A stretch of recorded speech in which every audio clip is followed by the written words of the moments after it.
Hindi raw kayo namamalikmata sa inyong matutunghayan dahil kahit nakapiring, kayang-kaya pa rin daw makabasa o makakita.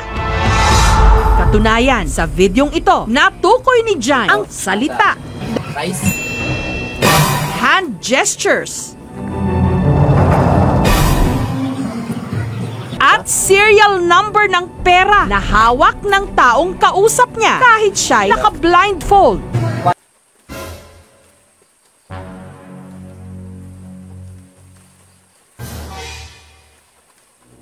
$100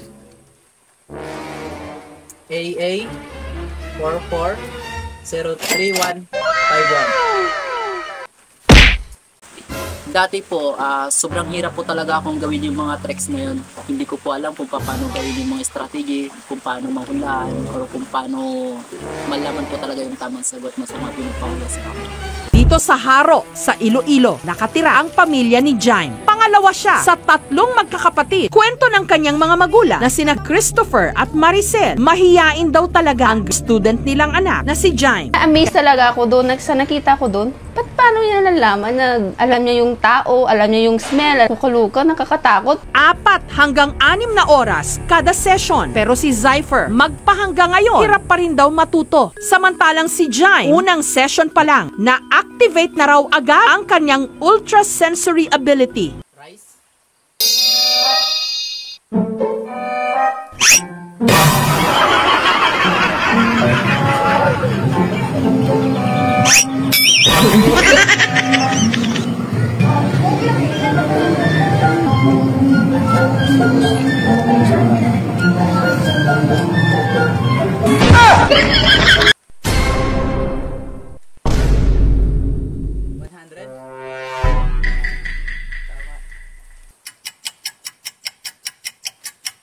Huh?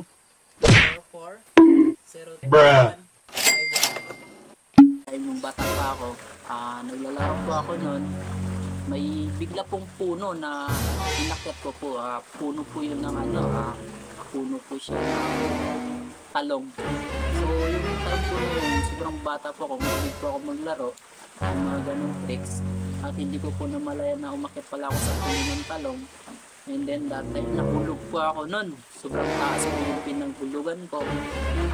Doon po parang nawalan ako ng malay. Tapos nakita po ako ng liwanag na kung saan parang liwanag ay nakikita ko na po. Kahit na nakapikit po ako is nakakita po ako. Tapos doon na rin po ng malakas na pangamon.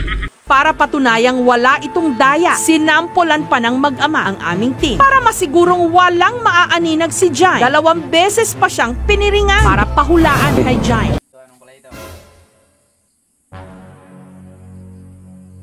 Kulay pula? Correct. Ang kulay ba rin ito? Kulay orange? Tama.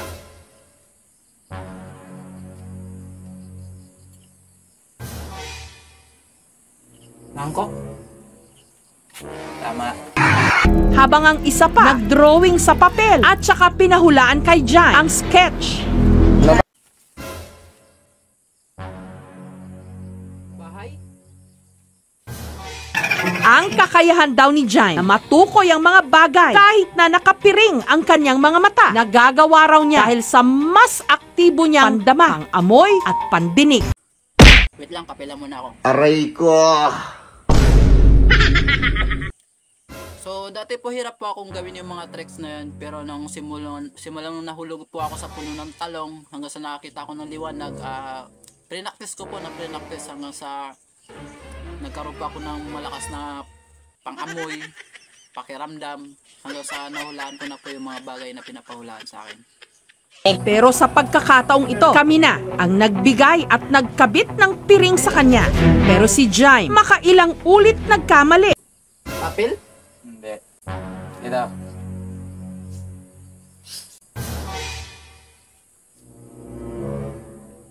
Lapis? Hindi. Ito.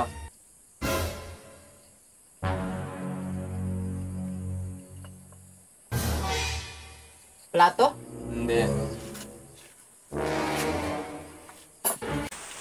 Marami po akong mali at marami po akong hindi na po ang tamang sagot doon. Hindi ko po nahulaan yung mga pinapahula sa akin. Siguro nga din po dahil sa sama ng pakiramdam ko, may sipon ako, and then yung time po na yun is nagugutom po ako. Kaya ginawa ko munang kumain muna ako bago ko bumalik sa paghuhula. Nung nakapagpahinga, sumalang ulit at sa pagkakataong yon, sunod-sunod na siya tumama. May pula. Simula po nung nagpahinga ako, nakapagpahinga po ako is, ayun po, sunod-sunod na po yung tamang sagot at nahulaan ko na po yung mga pinapahula sa akin.